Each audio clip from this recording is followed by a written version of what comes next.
Yo, what's up, everybody? It's your boy Kosher, and you are now listening to From the East Side with Love. Yo, so we got some NBA final news, boxing news, big boxing news. We got some DeMarcus Cousins beef fight. Y'all will see it later. Don't trip. Baseball catch of the year, possibly. We got some MLB. We're going to mix it up in there. Some NFL news. And, got to talk about my USA soccer. Also, in the mix, we got some UFC news. So let's get into it, guys.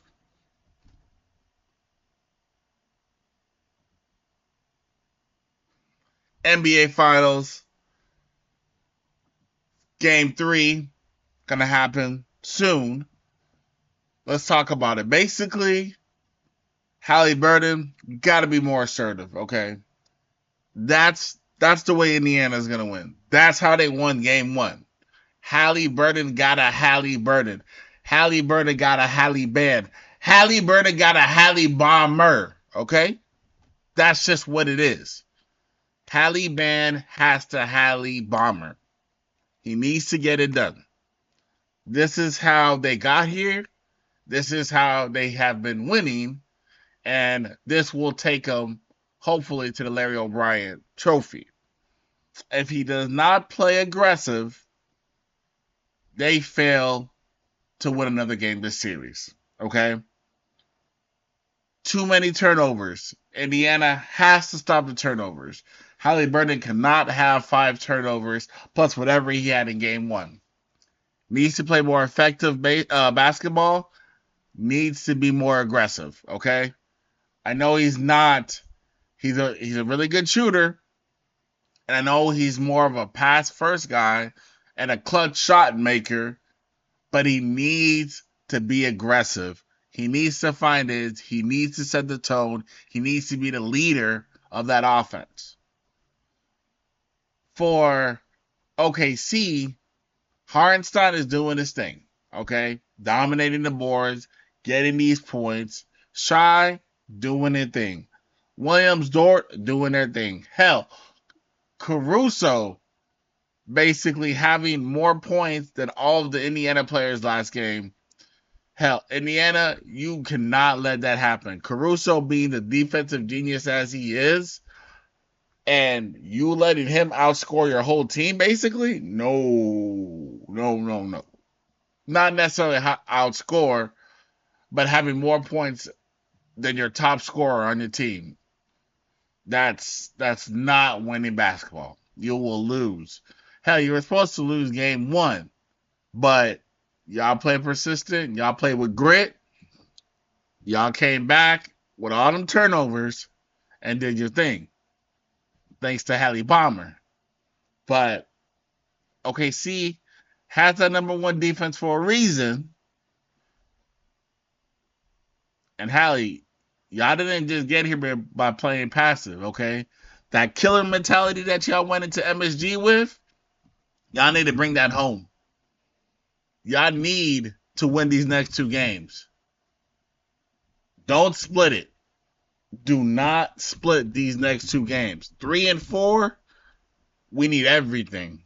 Even though that will only be 3 games, you need everything. Okay? Yes, sirs? Well, it'll be yes, sir, good night if y'all split this series. Now, personally, I got to go in 6 games, and I have OKC Thunder winning the championship. But if I was going to play devil's advocate and I'm going for the Pacers, then Pacers have to dominate, have to win both games, cannot split, and by no means cannot split and need to handle it. So, looking at it right now, game 3 tomorrow, game 4. Oh, okay. So that I didn't even peep this. Yeah, game 4 will be on Friday, game 5 on Monday, then game 6 on Thursday. And I believe if it's a game 7, That will be the following Sunday. Let's see. Yeah, Sunday. So, Pacers, I'm just asking you to keep it a series. I'm asking y'all to play, lose, play fun, do what y'all do. But Halliburton, please, please, please, please play more aggressive, okay? You already got it. Like, people believe in you. I know they say you're overrated, but you had a good run. Don't let it stop. Don't let it stop. I know they're blitzing you and trapping you. Play out of it, man. Play out of it. Big news of the day. Big news of the day. From Dana White. Canelo versus Terrence Crawford is live globally on Netflix September 13th, 2025.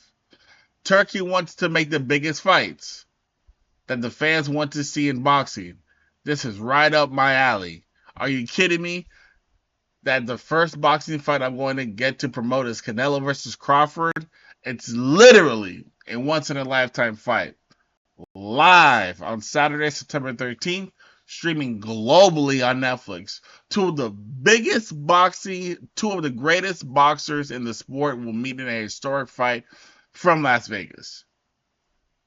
We've been waiting for this. Now, rumors have been out. We've been trying to figure out, is this going to happen? When is it going to happen? Where is it going to happen? Is Dana White still involved? Blah, blah, blah, blah, blah. Now, we got it from the man himself, okay? It is happening, and it's happening September 13th in Vegas, baby. Now, we're hoping Allegiant Stadium, which is where the Raiders play. If it's T-Mobile Stadium, okay, that's where the Aces play. I don't think they're going to go to MGM Grand Arena. That's a little bit too small, or Mandalay Bay, that's even smaller.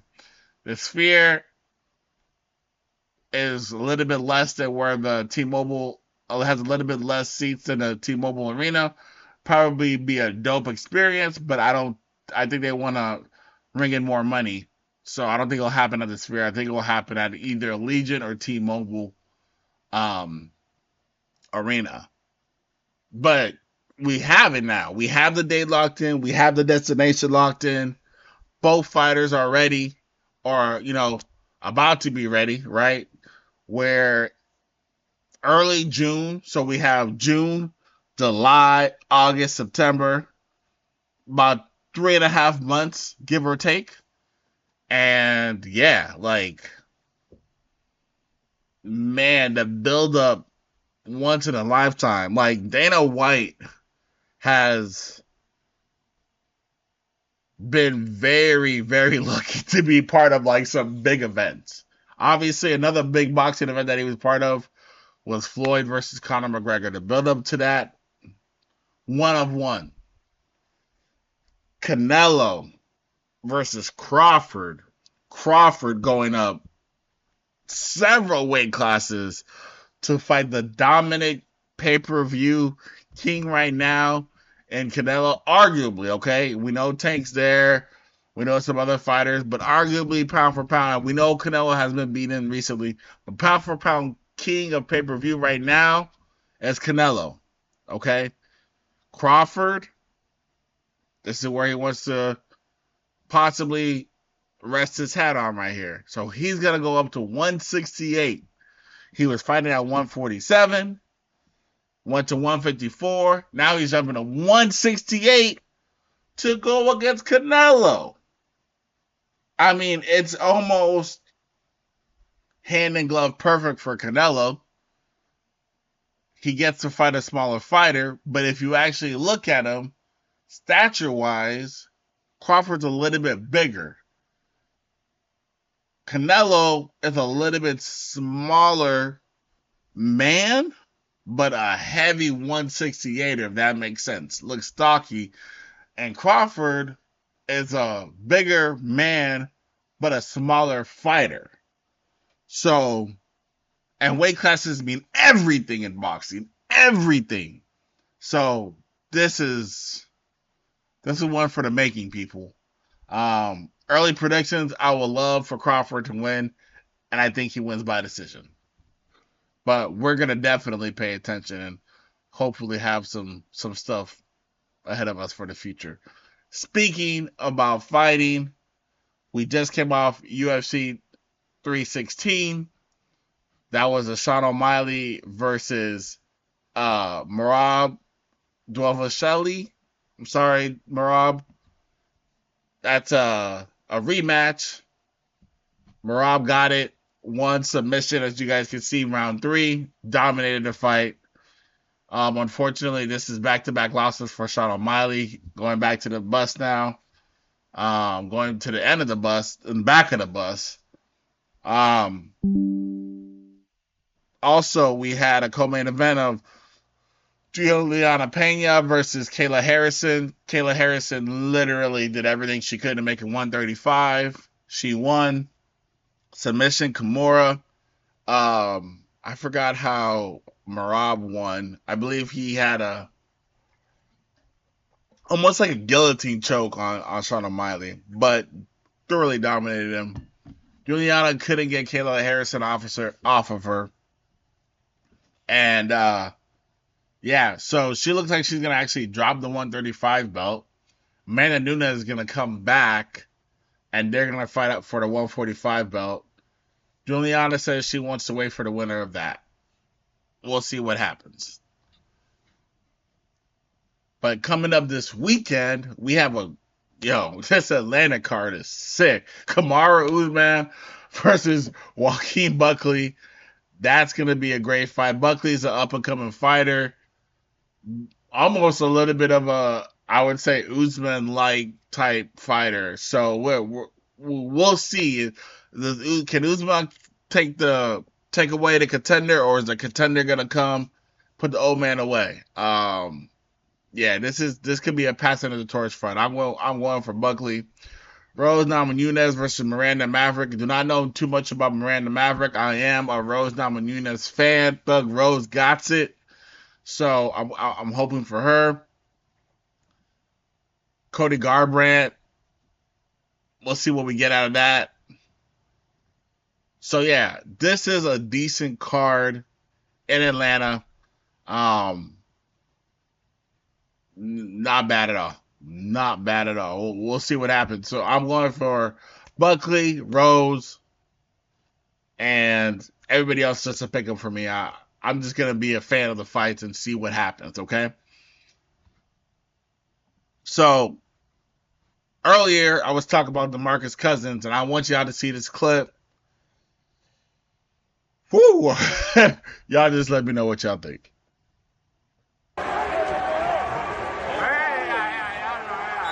Hey, yo.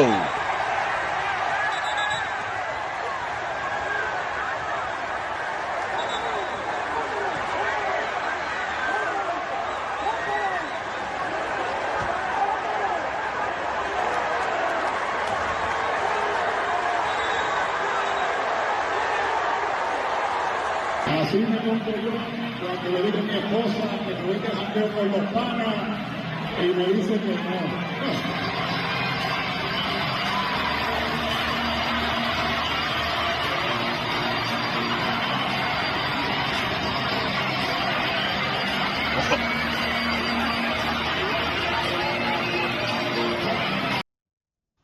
So yeah, so basically DeMarcus Cousins plays basketball in Puerto Rico.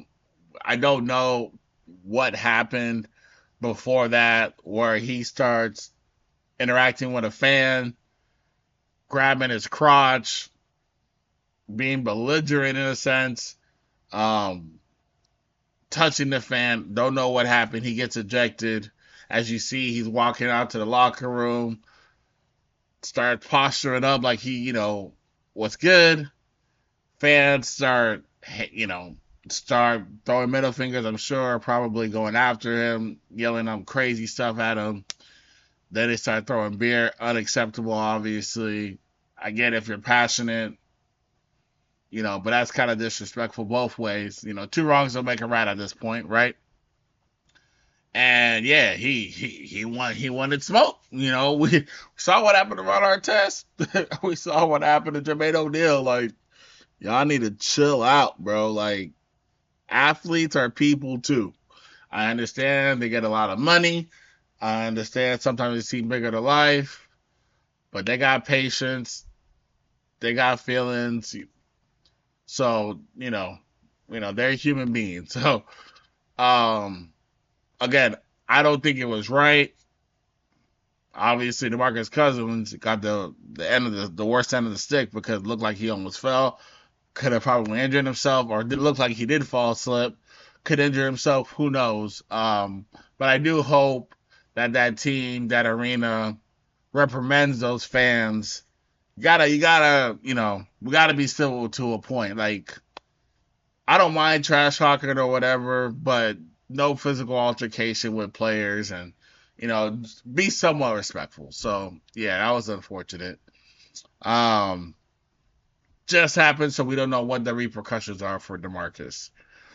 Moving on to some MLB things. There was a dope catch that this rookie made off on the Athletics, the Oakland Athletics, or I don't know, soon to be Las Vegas Athletics, on this Angels hitter. Let's see it right now. And this one to center field. Denzel Clark on the move back after he stepped. Oh my God! He makes another catch. Oh Sick. my God! Back-to-back weeks. Sick. Where he wins the Electric Play of the Week, and he's already on the leaderboard for this. Sick. My man climbed that wall, reached over and yoink, gotcha. So that was pretty dope. Rookie, Denzel Clark, amazing. Keep bringing us highlights, my boy. Dope stuff. I'm happy for you. Let's move on to some NFL news. So the sack leader in the NFL doesn't have a contract. What does that mean? He holding out. He ain't going to no OTAs, nothing yet. So Bengals go to Bengals. Y'all paid Jamar. You paid your receivers. Hell, you paid Burrow. Now you gotta pay up on the defensive end. And Trey, I mean, he was a sack leader. 17 sacks. We're not gonna play. The stats is there. So he just wants what he feels like he's due. And the Bengals are just gonna bangle. Here's a tag team for this though. Their rookie, the guy that was, I don't know. There is rumors that he may be the actual person that's supposed to replace the guy I just showed you, Trey Henderson. He's not showing up to OTAs either. Well, he's there, but he's not practicing. Why is that? Because the Bengals gonna Bengals. They put in a clause that would void his guarantees. This is the first time ever they've done that. And his agent's like, we're not signing that. Like, we're not going to be the guinea pig. Y'all do that somewhere else, but don't mess with my client like that. So your two stud or potentially stud, your rookie stud, potential stud defensive end is not getting what he needs. The physical reps, early reps to get ready. And your vet stud defensive end, he's not in there. I mean, it's just a bad look for the Bengals right now. Figure it out, guys. Make it work for these guys. Get these guys on your field. And just move on with your life, please. But this is something to look out for. This Shamar Stewart, this is something to look out for players and for teams. This clause, because this has not been heard of. Some, again, voiding the guarantees, weird stuff. It's, again, they don't want to be the guinea pig of this. They don't want to start this and it be something that, other players now like, oh, well, he did it now, no. stand on this side and hold firm. Hold firm. Their 17th pick of the 2024 draft. 2025 draft, excuse me. First round pick. Last but not least, man, I'd be remiss if I didn't talk about my USA Soccer, my men's soccer team. I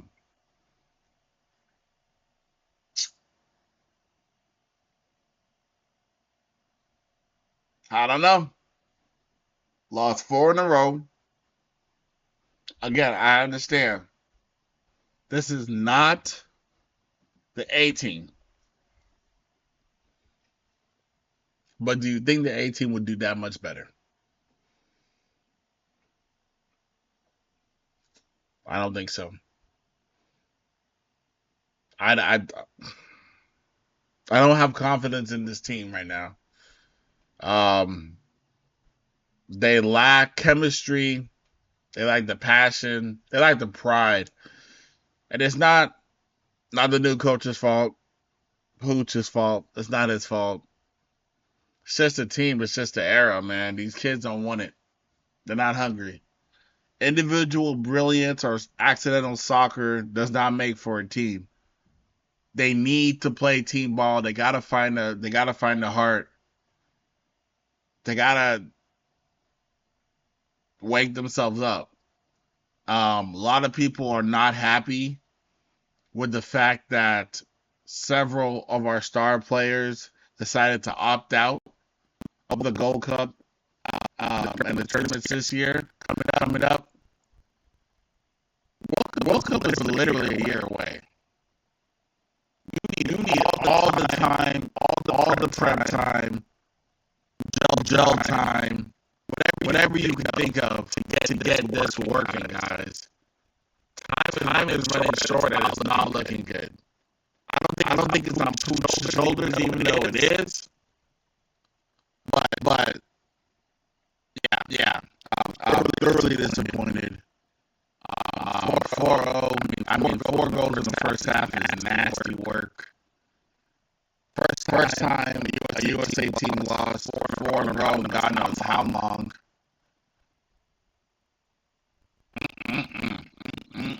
It stinks.